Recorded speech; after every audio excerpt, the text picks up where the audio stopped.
Meanwhile, I got a question for you. We talked about AI a little bit. I Mm. know you don't use AI to write the actual articles that go on our site, but how are you using AI in the process? Break that down for us. Yeah, for sure. So many ways.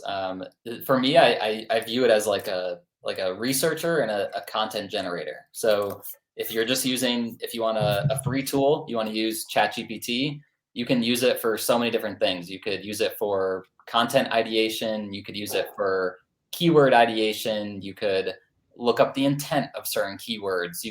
There's just so many things you can do. If you check out my LinkedIn profile, I've been posting a bunch of different ChatGPT prompts that I've been testing out and using for ideation. And then other tools, I've mentioned it once already, maybe twice. SEO Wind does a lot of work in terms of helping you research your competition and figure out how to create those content briefs. So definitely go give them a look.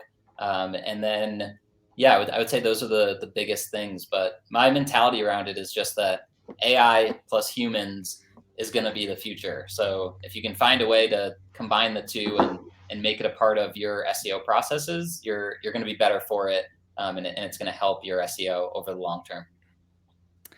Steven, we were just talking about, like, Connor doesn't use AI to actually write the articles, but he does use it in the actual process of getting to the articles. Anything you want to add to what he said? I know you missed the beginning of it.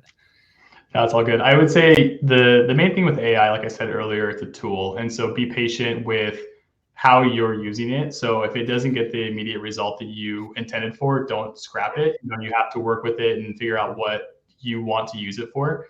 But like we've mentioned, lean on other tools. SEO Wind is great, and just be patient as they evolve. It's better to be, using them now rather than looking back in a couple of years and be like, why did I jump on that train? Now you have to learn all this sort of stuff. So embrace it and, go with the punches, because it's not going anywhere. And anything is going to ramp up way quicker than we probably will expect. And so, embrace it.